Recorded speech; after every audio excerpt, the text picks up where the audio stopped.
PR61661, report to Precinct Headquarters, Code 3, repeat Code 3. I was just finishing up my 12 out on patrol when I got the call.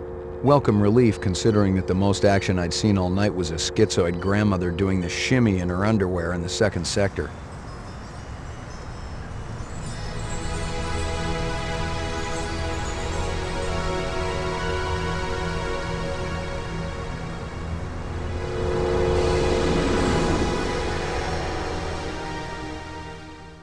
In 1968, Philip K. Dick wrote a strange novel called Do Androids Dream of Electric Sheep, which juggled reality with the ethical dilemmas of godhood through bounty hunter Rick Deckard. The complexities of the world where rogue replicants had to be retired if they revolted against their original programming was brought to life in 1982 by Ridley Scott's movie Blade Runner. It's a film with an artistic panache that has done more to shape the visual canvas of science fiction than almost any other work before it. There were two Blade Runner games that came out afterwards. The first in 1985, which was a shooting game that channeled the action sequences of the film as well as its soundtrack. The second was released in 1997 for the PC and pushed the narrative into the realm of being an authentic Blade Runner simulator.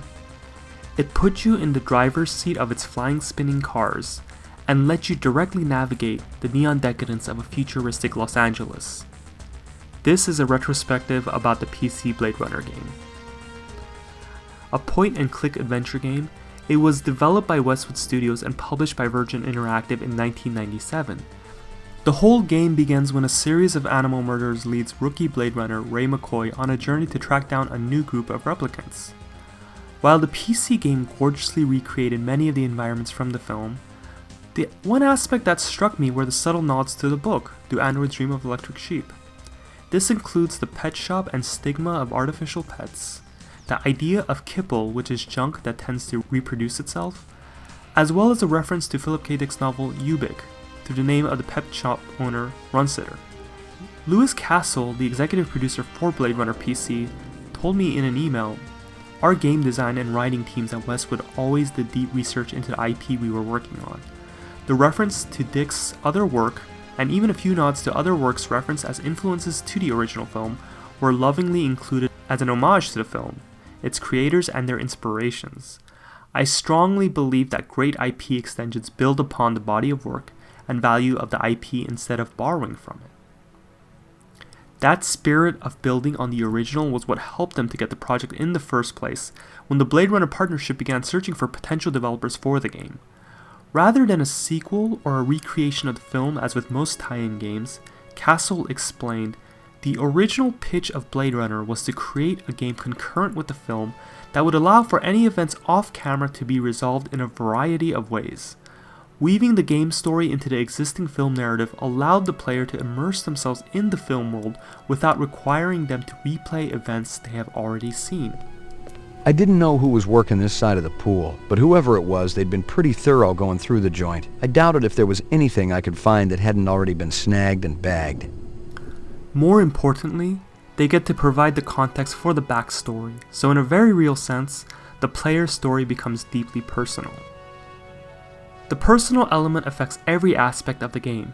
Ray McCoy is a contemporary of Rick Deckard, inhabiting the same space and even using similar equipment. There is a palpable thrill in being able to use the Esper machine to recreate photos in 3D, and bust out the Voight Conf machine to ask provocative questions to track emotions in targets that made me feel like I was truly a member of the Blade Runners, aka Rep Detect. Much of the game focuses on detective work. Track down witnesses, interrogate them using 5 of the available personalities you can select between, compile clues in the Knowledge Integration Assistant, also known as KIA, and follow up on leads at the various locations. I'm gonna ask you a few questions. Man, don't you got anything better to do than hassle innocent people at their place of work? How you navigate your way through the world and your decisions when it comes to suspects like the dancer Dictora, as well as the programming Siamese twins, determines whether McCoy is a replicant or not. Hunt down your bounties and retire them successfully, and you'll get an ending where you are human. The random branches change with every playthrough, diverging and intersecting with the characters that result in 13 different endings. In 2 recent replays, one of the main characters, Lucy, was a human in the first playthrough, a replicant in the second. Positive result. Subject is human. Test terminated. The test says you're human. Really? Why didn't Father tell me? Above all, the Blade Runner game is a simulation, Castle explained. Each character collects information and shares it while events continue to unfold. The player is inside the simulated machine and sets conditions which allow for events, but the exact order is very loose. Interestingly, the game does not determine McCoy's reality. Characters like Lucy may be replicant or sympathizer, but no such decision is made for McCoy. If the player plays as if McCoy is a replicant, then the simulation notices and treats McCoy as a replicant. The converse is equally true. This further enhances the player's ability to inform the narrative and to make the world of Blade Runner very personal. It is even quite possible to play the game to the completion and in the final moments have a dramatic change in behavior that flips the world's assessment of your humanity or lack thereof. The irony of the Blade Runner universe is that some of the most inhumane behavior identifies a character as human. Who the hell do you think you're kidding, McCoy? You're gonna fry! Glowing bicycles in the rain, advertisements for off-world colonization, and spinner-flown forays past skyscrapers are just part of the connection to the film. There is a joy in being able to traverse different parts of the Tyrell Pyramid, like its lobby and the weird gravity test room within, or to look around the corner from Anemoid Road to track down contraband cheese, exploring a dying city in even more depth.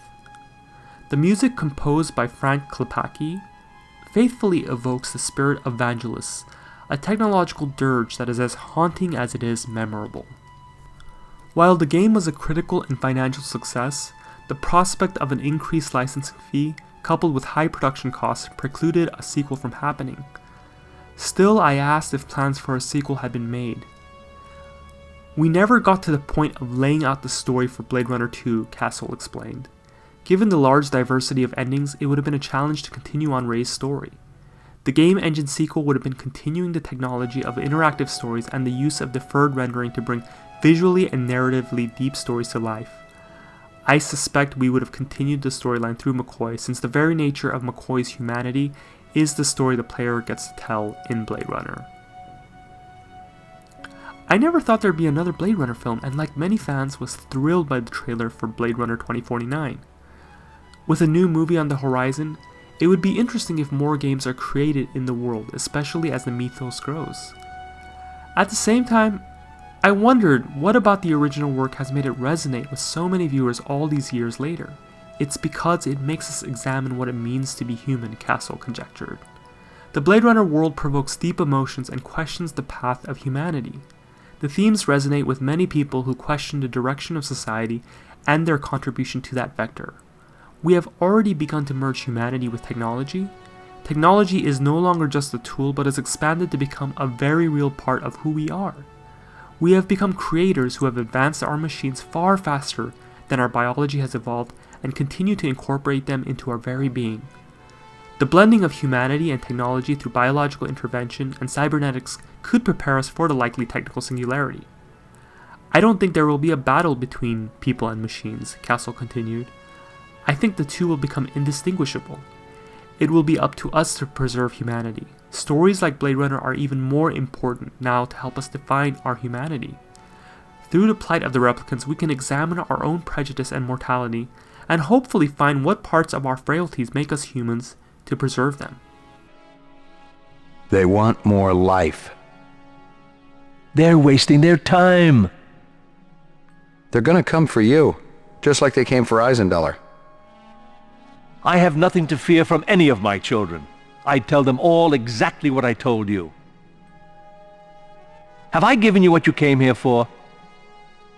I'm not sure. Perhaps one day androids will be free to dream of electric sheep, and more importantly, humans won't shoot them for it.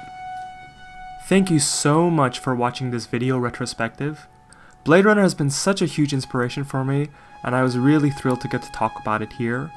A big thanks to Lewis Castle for the interview and to Kotaku, where the article first showed up.